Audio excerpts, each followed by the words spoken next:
You're on your phone at 11 p.m. doing the thing we all do, and one of those videos pops up. How I made my first million by 26. This one habit turned $2,000 into $500,000. And there's this split second where you think, wait, am I behind? Because you're not lazy. You work, you show up, but your bank account doesn't exactly scream millionaire in progress. So which is it?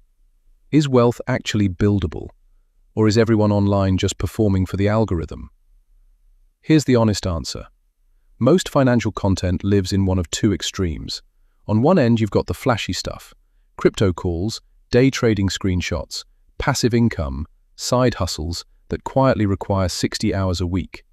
On the other end, you've got the advice that's technically correct, but useless to actually feel. Invest for 4 decades, and you'll be fine by retirement. Neither of those helps you right now. Here's what almost nobody says out loud. You don't need 40 years, and you definitely don't need 6 months. 5 years is genuinely enough time to change the entire trajectory of your finances, if you spend it on the right 3 things instead of the flashy ones. That's what this video is. The unglamorous version that actually works. I'm Kay, welcome back to Master K, and if you feel stuck financially, stick around. This one's built for you. Let's start with something a little uncomfortable. Saving money by itself will not build real wealth. I know that sounds backwards, because saving is supposed to be the responsible move. And it is. But saving alone is like trying to fill a bathtub with an eyedropper. Here's the math.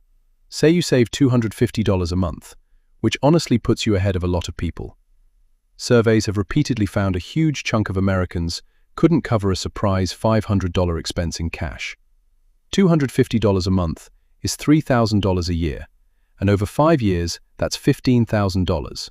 Invest it the whole way and grow it at a solid 8% average, and you land around $18,000 to $19,000 after 5 years. That's real progress.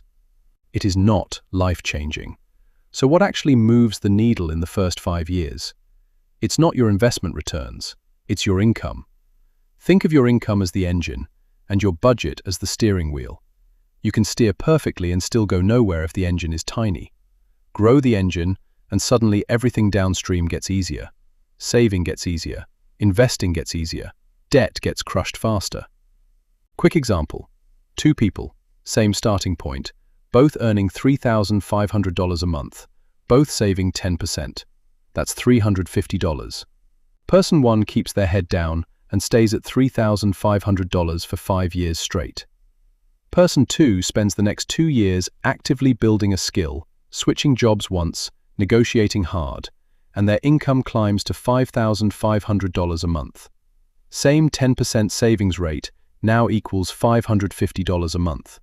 Just from that one shift, they've banked over $12,000 more by year 5, and that gap only widens from there. Which brings us to step 1. Grow your income first. I already know what some of you are thinking. If it were that simple, everyone would do it. Fair. But most people wildly underestimate what 5 years of intentional effort can do to an income. That's enough time to get genuinely good at a skill, change roles, build a side income, or negotiate more than once.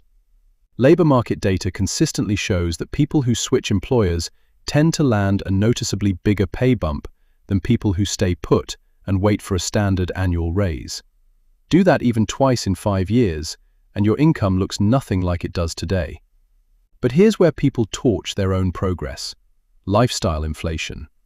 The raise hits, and suddenly there's a nicer apartment, a nicer car, more takeout, more everything. 6 months later, the income is higher, and the bank account looks exactly the same as before. There's an actual name for why this happens: hedonic adaptation. Your brain adjusts to a nicer lifestyle embarrassingly fast. The new normal stops feeling special, and you start chasing the next upgrade without even noticing. Which is exactly why step 2 matters so much. Lock in your savings rate before your lifestyle catches up. Simple rule: every time your income goes up, at least half of that increase goes straight into savings or investing before you ever see it in your checking account. Get a $600 a month raise? $300 of it is already spoken for. The other $300, spend it guilt-free. This one rule alone protects years of progress. Now step 3, put the money to work. Once you've got real, consistent savings coming in, that money needs a job, not a savings account collecting dust. Broad market investing has historically been one of the more reliable long-term tools for this. Over the last century, the US stock market has averaged somewhere around 9 to 10% a year, short-term chaos and all. Quick 5-year scenario. Say your income growth and your locked-in savings rate get you to investing $800 a month. Over 5 years, you've put in $48,000. At a moderate average return, that could land somewhere in the $57,000 to $60,000 range. But here's the part people miss. The real payoff isn't the number at year 5, it's the momentum. Once your income has grown and your investing habit is locked in, the second 5 years moves noticeably faster than the first. I've got a friend who spent his early 20s completely stressed about money. Barely any savings, income that just covered rent and groceries. He picked 3 things and ignored everything else for 5 years straight. Grow the income, don't let lifestyle catch up, invest consistently, no matter how small it felt at first. No crypto bets, no get-rich detours. 5 years later, he'd crossed $75,000 invested, and his income had nearly doubled in the process, which meant the next 5 years were set up to move even faster than the first. So here's the actual roadmap. Grow your income. It's your biggest lever early on. Protect that growth by saving at least half of every raise before you feel it. Invest what's left, consistently, in something simple and long-term. And stick with all 3 for the full 5 years, because none of this works if you quit at year 2.